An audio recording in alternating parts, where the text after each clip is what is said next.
Federal Hearing Room, October 2023. 14 commissioners seated behind curved mahogany, media cameras positioned along the gallery walls. Marcus Thompson stood at the podium wearing a navy suit that fit him like armor he'd forgotten he owned. The screen behind him displayed credentials in sharp focus. His voice carried through the chamber without amplification needed. My name is Dr. Marcus Thompson. For 6 years, Hale Dynamics told me I wasn't qualified to be more than a security guard. The screen shifted. Johns Hopkins diploma. Emergency medicine certification. 12 years of surgical precision reduced to midnight rounds checking locked doors. Commissioner Margaret Chen leaned forward, reading glasses catching the fluorescent glare. Dr. Thompson, walk us through the evening of October 15th. The image fractured. 6 weeks earlier, dawn broke gray over Ravenport. Marcus Thompson's apartment on Maple Street occupied the second floor of a building that had needed paint for 3 years. Inside, the kitchen table held 2 bowls, a measuring cup, and the kind of silence that came from practiced routine. Marcus poured exactly 1 cup of oats into the pot, 2 cups of water. His daughter Maya sat cross-legged on a chair, gap-toothed smile directed at the periodic table placemat beneath her bowl. She traced the element symbols with 1 finger. Dad, Mrs. Bradford said we're doing science fair projects. Can we make a volcano? After my shift, sweetheart. He set the oatmeal in front of her, steam rising. 16 hours today. The photograph on the refrigerator showed 3 people in a different life. Sarah in hospital scrubs, stethoscope around her neck. Marcus in a white coat, younger, less careful with smiling. Maya as an infant between them, unaware that 3 years later, her mother would be gone and her father would be measuring oats at dawn instead of suturing trauma patients at Johns Hopkins. Maya touched the photo the way she did every morning, a ritual neither of them acknowledged. Mommy was a nurse, you were a doctor. The question lived in the space after the words. Marcus knelt so their eyes were level, his knees protesting the tile floor. Because guarding you is the most important job I've ever had. She accepted this. 7-year-olds understood love better than economics. By 6 o'clock, Marcus stood in the employee locker room at Hale Dynamics, trading his worn jacket for the Navy security uniform. On the badge clipped to his chest read, Thompson M. Security. No credentials, no history, just a name and a function. The hallway outside smelled like commercial carpet and the particular kind of cold that came from central air conditioning set 2 degrees too low. Ethan Cole passed without slowing, expensive shoes clicking against tile, eyes moving through Marcus like he was furniture. Rosa Martinez caught up to Marcus at the security desk, her own uniform identical except for the name. 56 years old, silver threading through dark hair, 22 years with the company. Thompson, you see the promotion list? Jenkins got supervisor. Marcus logged into the system, checking the night's assignments. Jenkins has 8 months here. Rosa's voice stayed level, but her fingers drummed the counter. You have 6 years. They both knew why. The words didn't need speaking. Marcus's jaw tightened, but his voice remained steady. Competence isn't always what gets measured. The river path ran along Hale Dynamics' eastern property line. October air hung at 43 degrees, cold enough for visible breath. The Alder River black glass reflecting the first street lamps. Marcus walked his rounds with the methodical pace of someone who'd learned to make stillness look like purpose. The scream split the evening like breaking ice. 50 yards ahead, a figure in business attire stumbled on the wet embankment, arms pinwheeling. The splash came before Marcus could shout warning. His radio hit the ground. Boots kicked off. The water closed around him like a fist squeezing his chest. The October runoff from the mountains making the alder deadly this time of year. He surfaced, scanning. There, a pale hand breaking the surface 20 feet downstream. 3 powerful strokes. Medical training calculated current speed, angle of approach, risk of exhaustion. His fingers found fabric, felt it tear, then locked around a wrist. She thrashed. Blind panic. Her elbow caught his jaw, and stars burst behind his eyes. The words came firm, cutting through her terror. "Stop fighting. I've got you." Maybe she heard him. Maybe her body gave out. She went limp as he hooked an arm across her chest, kicked toward the bank. The current pulled at them both, but Marcus had spent 12 years in emergency rooms where seconds decided outcomes. He knew where to find leverage. His fingers found stone, then mud, then grass. They collapsed together on the bank, his lungs screaming. She wasn't breathing. Training overrode everything else. Marcus rolled her onto her side, struck between her shoulder blades. Water poured from her mouth. Another strike. More water. Then a rattling gasp, and she coughed violently, retching river water onto the grass. His hand steadied her shoulder. Breathe. Rain began to fall. Light, then harder. She pushed herself to her knees, dark hair plastered to her face. In the weak glow of the street lamp, Marcus saw expensive clothing ruined by mud, jewelry glinting at her throat.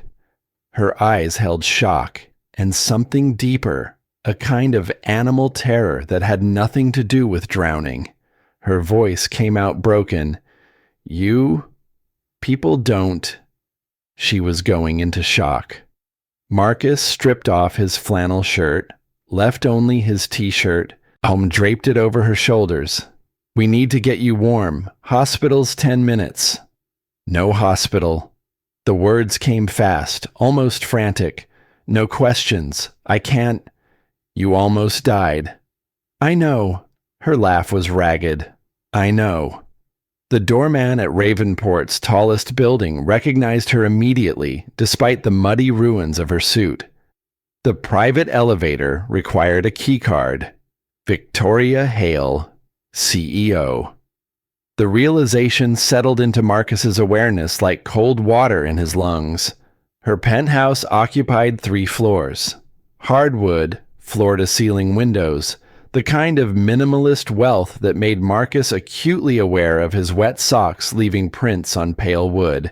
She disappeared through a doorway, returned wearing an oversized sweater and soft pants, wet hair wrapped in a towel. Without the armor of her business suit, she looked younger, vulnerable. They sat at her kitchen island with expensive mugs warming their hands. Her eyes kept darting to the windows, the door, anywhere but his face. Marcus set down his mug. "You asked me something. By the river." Victoria's jaw tightened. For a moment, he thought she'd retreat behind professional politeness, usher him out. Instead, she took a shaky breath and stood, walked to the window. With deliberate slowness, lifted the hem of her sweater. The scars ran from hip to shoulder. Old burns. The kind that came from fire, that changed skin texture and color forever. She let the sweater drop, turned to face him, chin lifted. "House fire. I was 7. Marcus waited. "People see them, and they change." Her voice stayed steady, reciting facts. They look away, get uncomfortable. "And I wanted to know if you'd do that too." "I wouldn't." "You say that now." His phone erupted with noise. Mrs. Chen's number. Marcus's stomach dropped. "Hello?" "Marcus, honey, don't panic. Maya's running a fever, came on fast. She's at 103.2 and asking for you." The world tilted. He was already standing, grabbing his jacket. "I'm coming." Victoria's face shifted with alarm. "Your daughter?" "I have to go." The elevator doors opened. "I'm sorry." Her voice followed him. "Go to your daughter."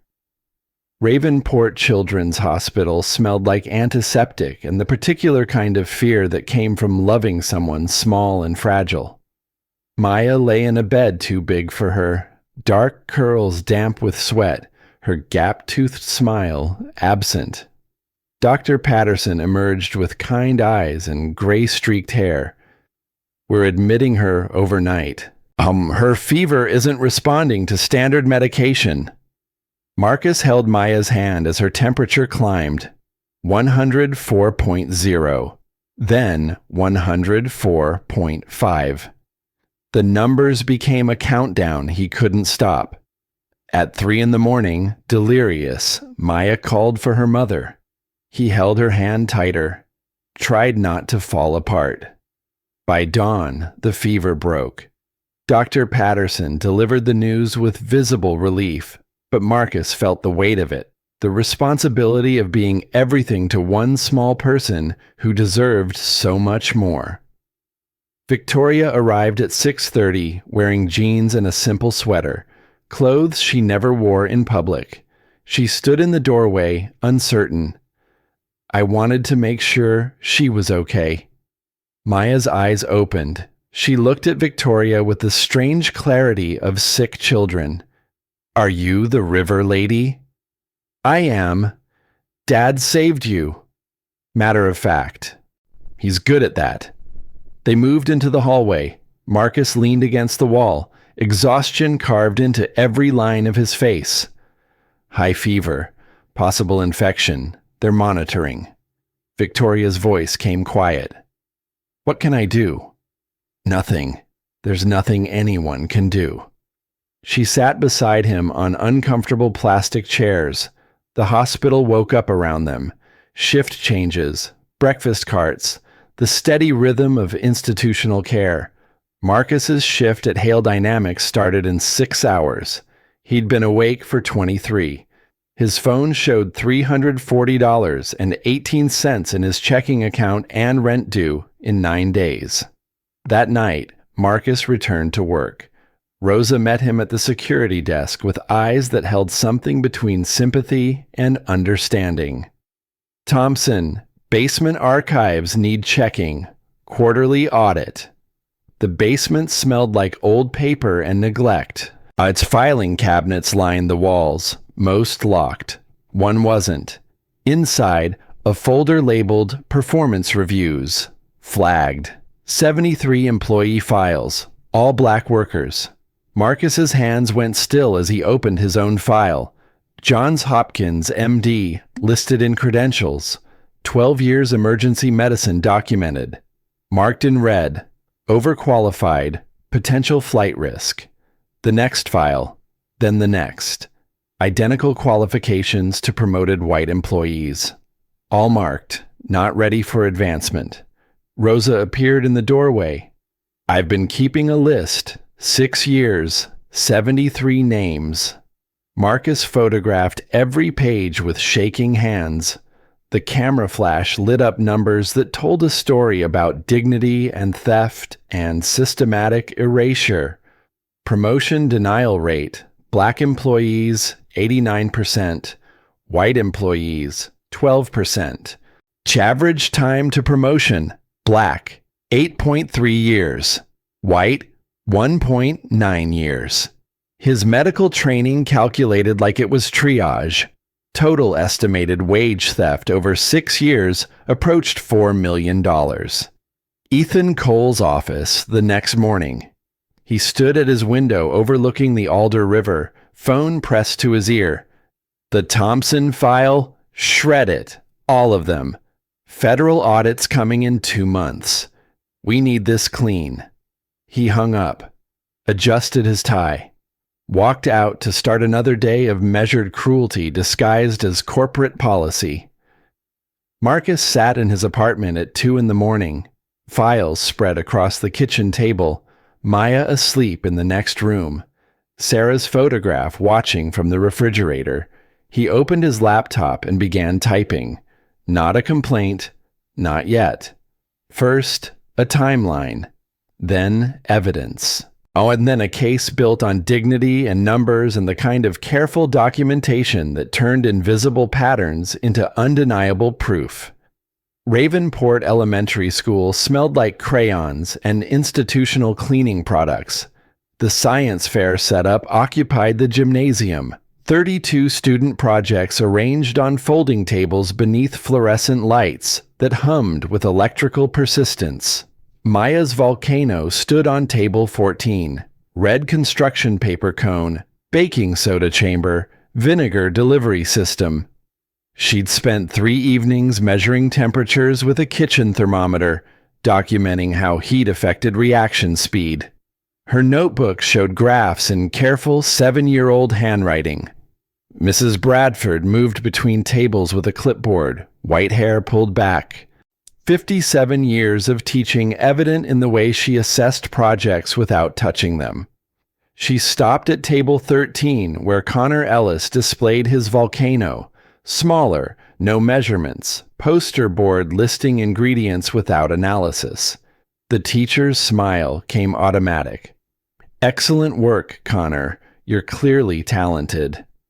At table 14, she paused, reviewed Maya's temperature graphs, the documented reaction times, the hypothesis tested across 3 trials.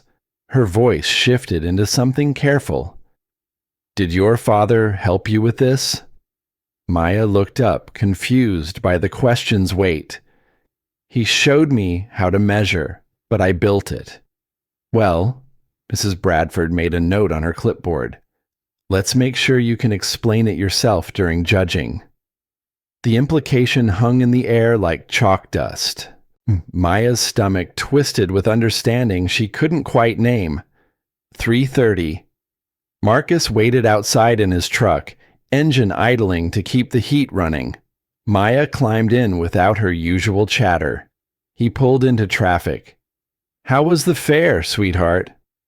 Mrs. Bradford said Connor's project was exceptional. Her voice came small. Mine was adequate. Marcus's hands tightened on the steering wheel. Traffic light ahead turned yellow. He stopped, turned to face her. What were the differences? Connor's volcano was smaller. He didn't measure anything. Mine had temperature data. The light turned green. Marcus didn't move. A car honked behind them. He pulled to the curb instead, shifted into park, unbuckled so he could turn fully toward his daughter. His voice came firm but gentle. Maya, look at me. Your work is excellent. Don't let anyone make you believe otherwise. But Dad, why do people think? Because they're scared of how brilliant you are. 20 minutes later, Marcus sat across from Principal Anderson in an office decorated with motivational posters about growth mindsets and believing in yourself. The irony wasn't lost on him. Anderson folded his hands on the desk, 62 years old, 2 years from retirement. Mr. Thompson, Mrs. Bradford has 20 years of experience. Marcus set Maya's notebook on the desk, opened to the temperature graphs. She measured magma viscosity analogs, documented temperature gradients across 3 controlled trials. That's advanced methodology for a 7-year-old. I'm sure it's impressive, but I have 12 years as an emergency room physician. The words came out sharp enough to cut. I know scientific method when I see it, and I know implicit bias when I see that too. Anderson's expression shifted. Something like recognition flickered across his face. You're a doctor working security? I'm a father working where I can be present for my daughter after her mother died. Marcus stood. The job title doesn't change my ability to recognize when she's being underestimated. Anderson agreed to have the projects reevaluated by an outside science teacher. Small victory. Marcus walked to his truck knowing it wouldn't be the last fight. Hale Dynamics Executive Conference Room. Ethan Cole stood at the head of the table, 4 HR managers seated with laptops open. The projector showed a slide. Federal Audit Preparation. Q4 2023. As his voice carried the casual authority of someone who'd never been questioned. Promotion records need to show balance. Adjust the timestamps on Jenkins, Martinez, and Okoye to reflect earlier consideration dates. Diane Warren, HR manager, 43 years old, the only black person in the room, kept her eyes on her laptop. "Sir, that's document falsification. It's protective documentation." Ethan's tone didn't shift. Victoria doesn't need to be involved in these operational details. She focuses on strategy. We handle compliance. The other 3 managers nodded. Diane typed the changes into the system because keeping her job mattered more than fighting battles she'd already lost in smaller ways over 14 years. 3 floors above, Victoria reviewed quarterly earnings reports.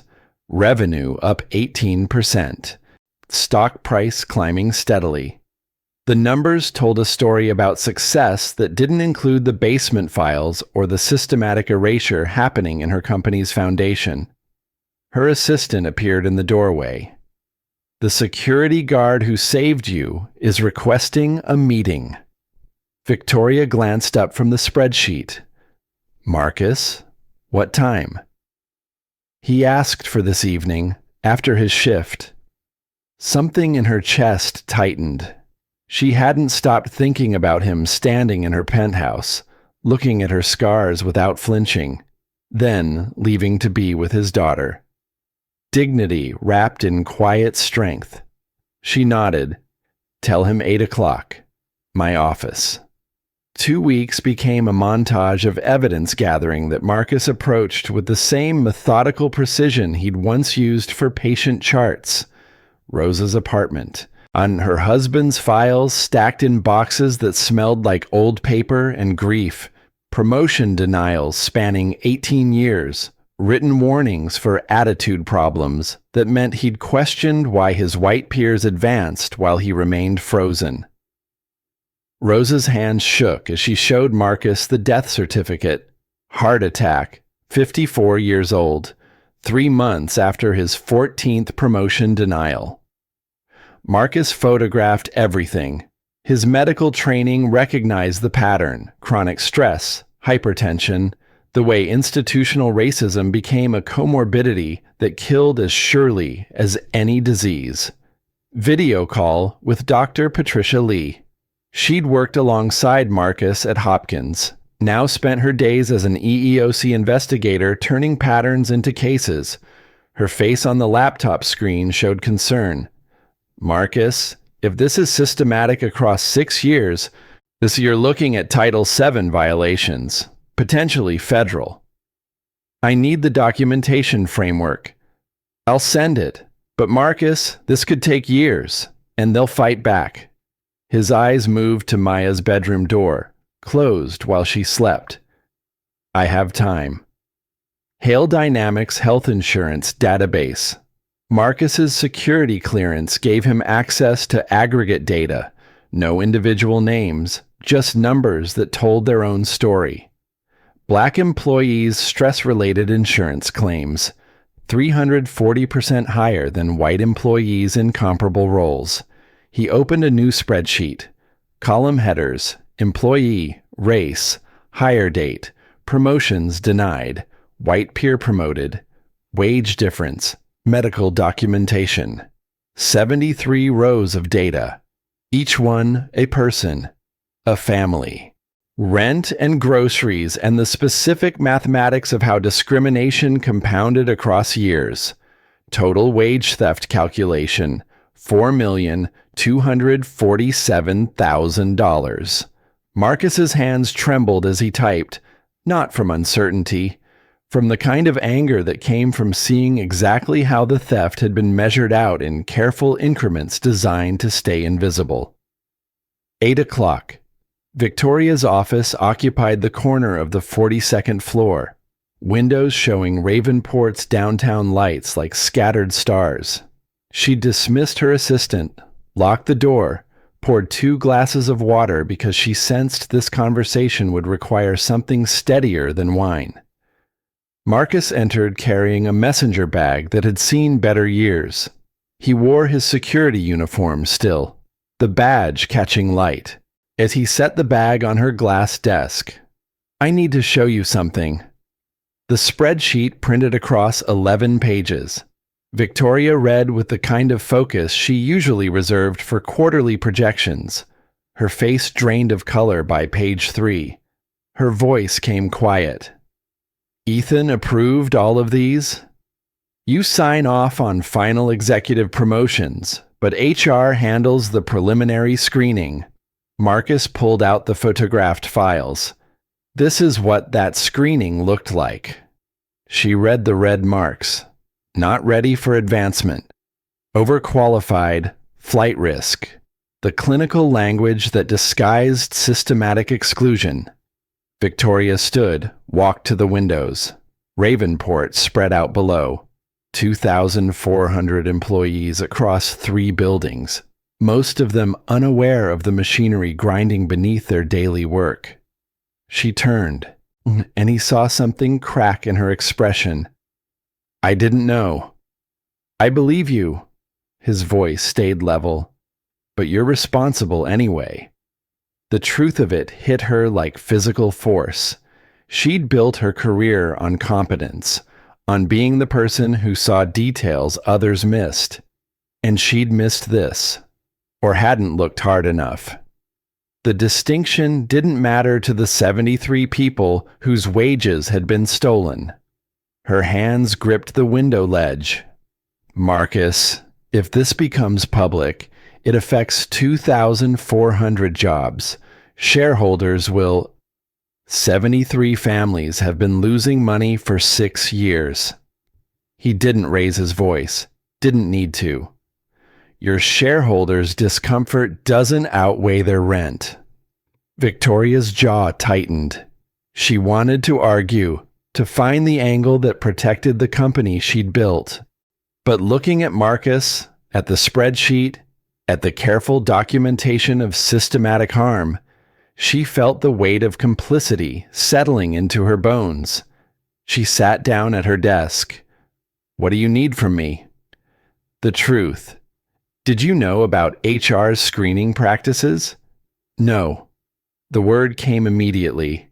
"But I should have. I trusted Ethan. I didn't audit the promotion pipeline. I assumed competence meant fairness." Marcus pulled out one more document. His medical license, Johns Hopkins credentials. The resume he'd submitted 6 years ago for medical device safety coordinator, marked "not qualified" in red ink. Victoria read it, then looked up at him with something like horror. "You're qualified to run our entire medical division." "I'm qualified to be treated with basic human respect." His voice carried no bitterness, just fact. That's all I ever wanted." The next morning, Marcus's badge didn't work. He stood at the lobby entrance while other employees streamed past, their cards beeping green while his flashed red. The front desk guard avoided his eyes. "Thompson, you've been suspended. Pending investigation." "Investigation of what?" An envelope appeared. Official letterhead. "Suspension notice for theft of company property, specifically confidential personnel files." Marcus looked up. Ethan Cole watched from the mezzanine level, phone to his ear, expression neutral. The parking lot. Noon sun doing nothing to cut October's chill. Victoria found Marcus loading boxes into his truck, personal items from his locker. The detritus of 6 years reduced to 2 cardboard containers. She approached with her CEO armor fully assembled. "Ethan says you stole files." "I documented evidence of civil rights violations." Marcus didn't stop packing. Whistleblower Protection Act covers that. He knows it. Marcus, if you file officially, this becomes public record. The company... He turned to face her, and his expression held something she'd never seen before. Not anger. Disappointment cut deeper. His voice stayed quiet. Your company has been stealing from 73 families for 6 years. Your reputation doesn't outweigh their survival. Victoria felt the space between them widen into something that might become unbridgeable. She'd chosen her words poorly, led with corporate protection instead of human cost. She tried again. I'm not asking you to stop. And I'm saying I need time to... I filed the EEOC complaint this morning. He closed the truck bed. Ethan's trying to get ahead of it by discrediting me. Standard playbook. Let me help. You already chose your side by coming here to ask me not to file. He drove away. Victoria stood in the parking lot, feeling the October wind cut through her suit jacket, understanding for the first time what it meant to be on the wrong side of justice, even with good intentions. Rosa's apartment, evening. She opened her closet and pulled out a storage box that Marcus recognized from 2 weeks ago. But this time, she reached deeper, found a manila folder worn soft with age.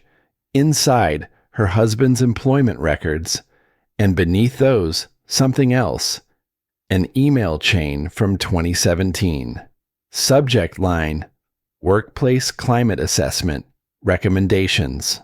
The consulting firm's report detailed elevated stress markers among minority employees. Recommended immediate intervention. Ethan Cole's response, buried in the thread. Per budgetary constraints, climate study deemed unnecessary expense. Rosa's voice stayed steady, but her hands shook. He knew.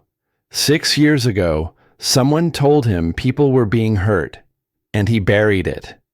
Marcus photographed every page. His medical background recognized this for what it was. Documentation of corporate negligence, beyond employment law, into the territory where decisions became liabilities. He video called Dr. Lee again. She reviewed the documents through the screen, her expression hardening. Her voice came firm. Marcus, if they had evidence of health impacts and chose not to act, this crosses into different legal territory. You need internal communications, emails, memos showing Ethan knew and proceeded anyway. How do I access executive email servers? Dr. Lee paused. Then, you'd need someone with administrative privileges. Marcus's phone buzzed. Text from Victoria. I'm in. Meet me at the office. Midnight. I have access to the servers. He stared at the message. She'd come to the parking lot with corporate armor and left with something cracked open. Maybe seeing him drive away had shown her what choosing wrong looked like. His response, you could lose everything. Her reply came immediately. I already lost my integrity. Getting it back. Hail Dynamics at midnight. The building held a different quality in darkness, security lights casting long shadows across empty cubicles. Victoria met Marcus at the executive elevator, keycard already in hand, and they rode up in silence. The server room hummed with cooling fans and the particular electronic smell of machines running calculations without human oversight. Victoria logged into the executive portal. Her fingers moved across the keyboard with the kind of precision that came from building a company from 20 employees to 2,400. She pulled up Ethan Cole's email archive, searchable back 7 years. The first email appeared on screen. March 2018. Ethan to a board candidate. Keep minority hires in entry-level positions. Prevents cultural disruption during transition periods. Marcus photographed it. His hands no longer shook.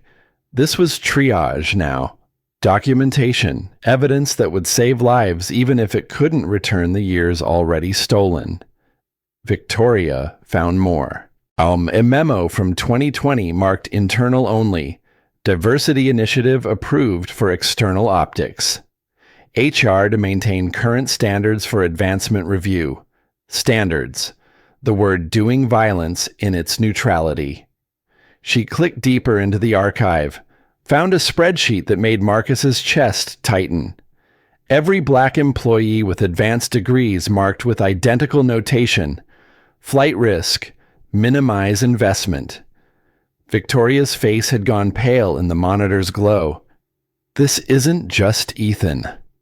She pulled up older files. Previous HR vice president, employed 1995 to 2017. Similar patterns, different language, same systematic exclusion. Marcus's voice came quiet. 30 years. 3 decades of institutional design. Victoria looked at him. This is bigger than one person's prejudice. This is structure. They sat in the server room downloading files until the security system's motion sensors reset at 2 in the morning. 2 people who'd started as rescuer and rescued, transformed into something else. Allies. Maybe more, but that felt distant compared to the immediate need for justice. In his truck, Victoria's hands gripped her phone. I'm calling my attorney. Emergency board meeting. Friday morning. You don't have to. Yes, I do. Her voice held steel he'd only heard when she ran board meetings. This is my company. My responsibility to fix. She took his hand.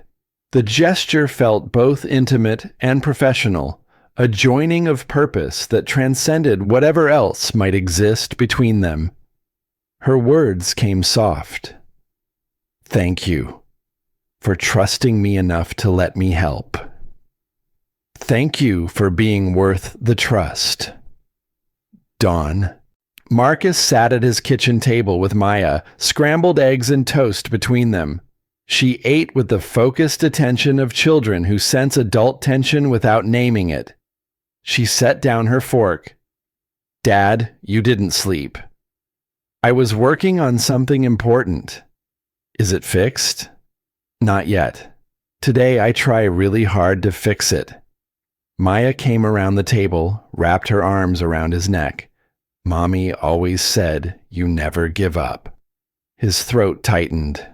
He pulled her close, breathing in the kid shampoo smell of her hair, feeling the weight of what he was about to do. Not just for himself, for her, for the future where she wouldn't face Mrs. Bradford's implicit doubt, for Rosa's daughter, who might not lose her father to stress-induced heart failure. Maya pulled back, looked at him seriously. I'm proud of you, Dad. The words hit harder than any evidence file. He kissed her forehead. I love you, sweetheart. Mrs. Chen's taking you to school. I have something to do this morning. 3 parallel scenes. Quick cuts. Ethan Cole's office. He adjusted his tie in the reflection of his window, phone pressed to his ear. I don't care what Thompson filed with EEOC. We have counsel. We bury this like everything else.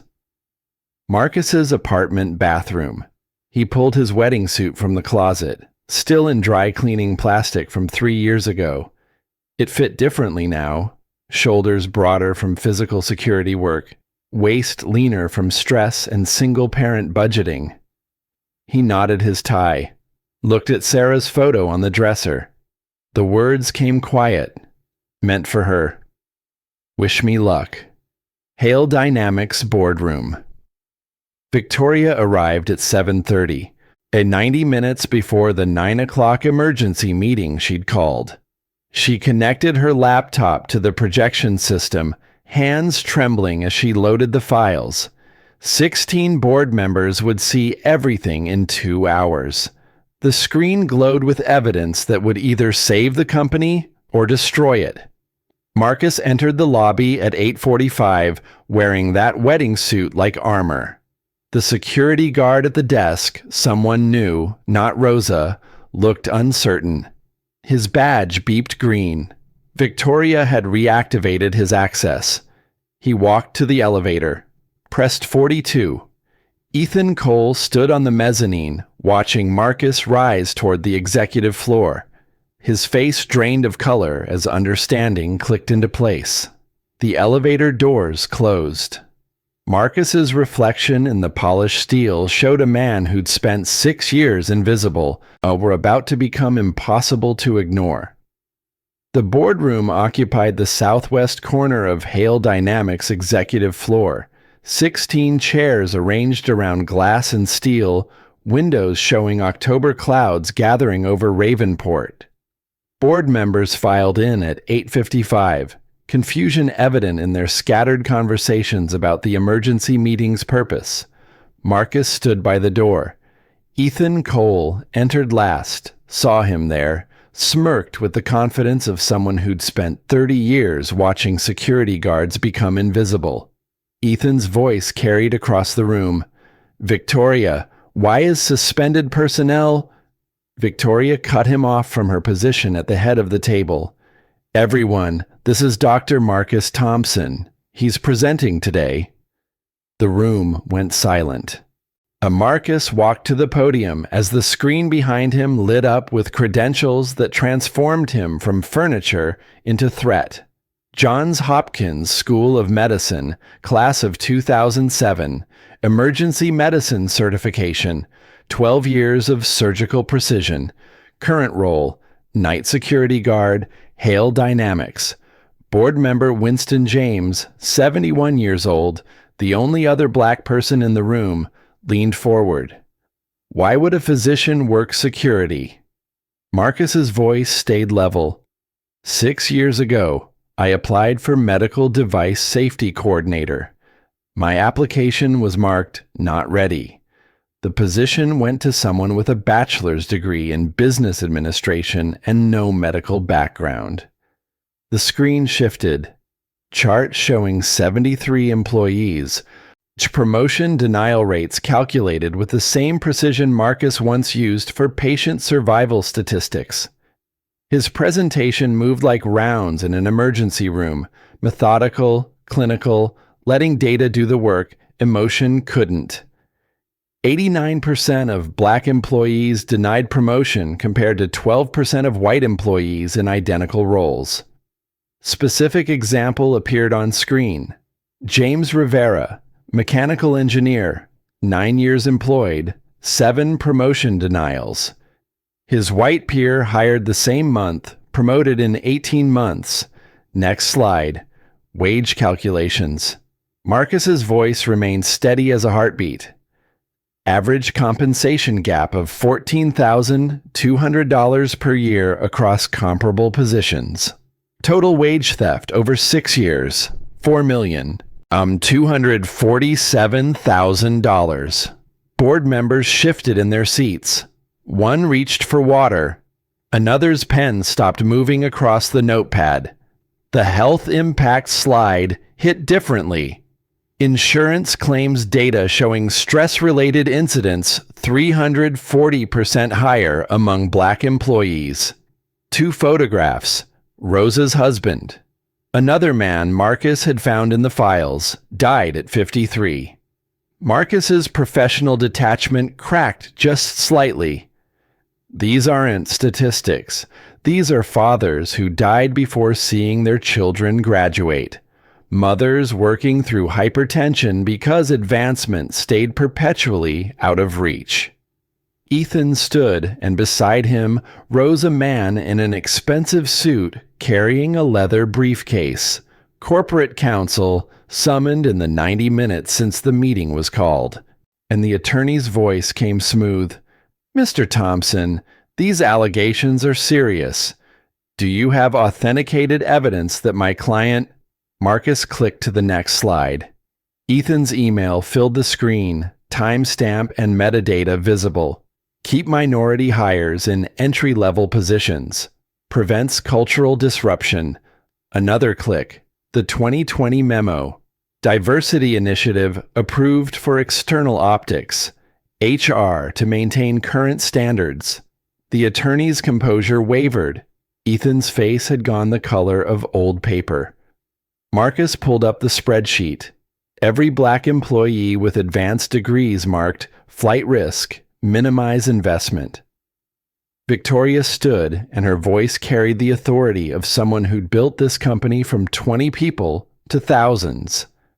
There are 147 additional emails, internal memos spanning 6 years, and documentation showing the previous HR vice president maintained similar practices from 1995 to 2017.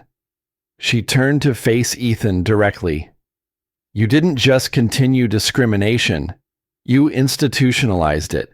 You buried a 2017 climate study showing health impacts.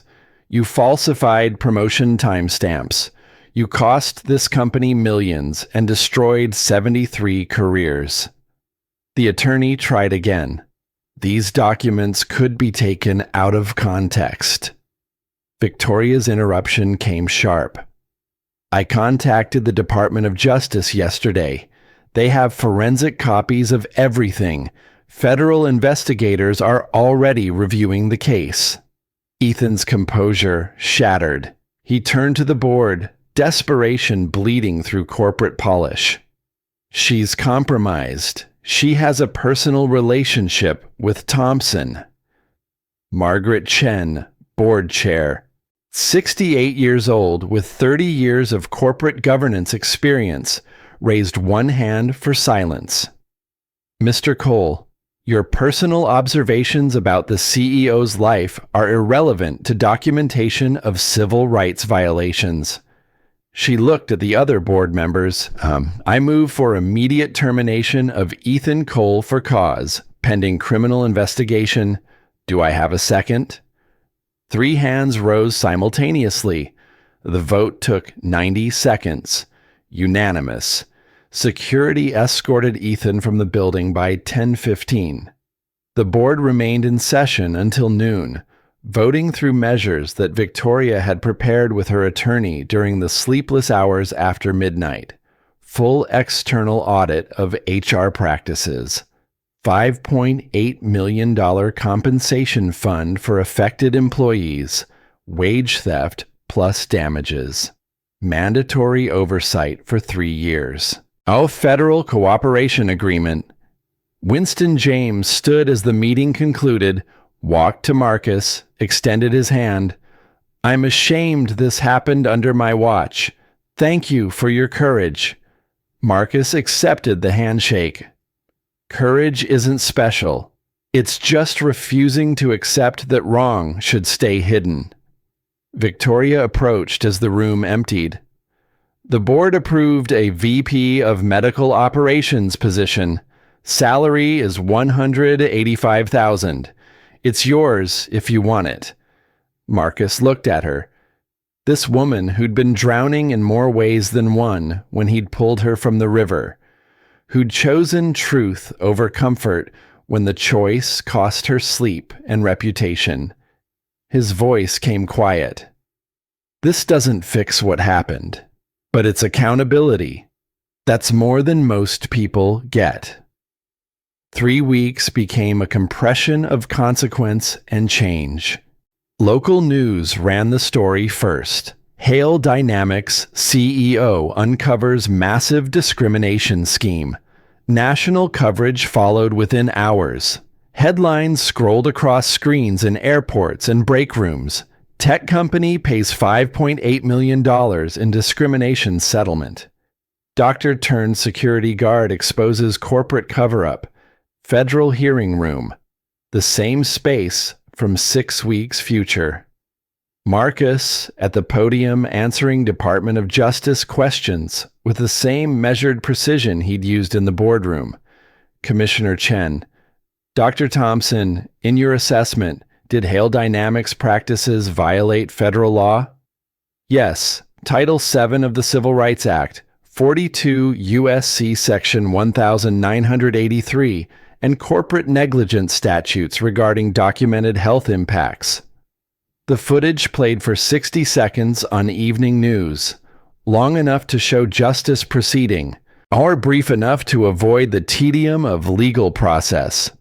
DOJ investigation expanded to 47 companies across 8 states. Pattern recognition at federal scale, turning Marcus's documentation into blueprint for systemic reform. Rosa Martinez received a check for $73,000, 6 years of stolen wages plus damages. She called Marcus crying, voice breaking with relief and rage combined. My daughter's going to college. She's going to college, and she won't have to. She didn't finish. Didn't need to. The silence held everything about cycles broken and futures reclaimed. James Rivera opened his own engineering firm. Lisa Okoye got promoted to senior developer, started mentoring young Black engineers. 890 workers across multiple companies received compensation. Not everyone. Never everyone. But enough to prove that standing up could create ripples that reached beyond one person's courage. 14 months later, Ravenport Elementary Gymnasium.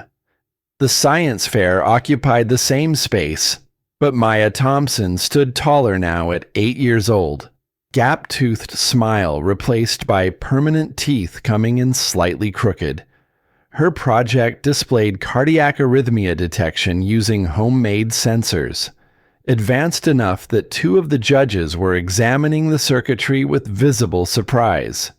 Principal Anderson announced first place. Maya ran to where Marcus and Victoria sat in folding chairs, her trophy-catching gymnasium fluorescence. Marcus pulled her into a hug that lasted longer than necessary. Never doubted you for a second, sweetheart.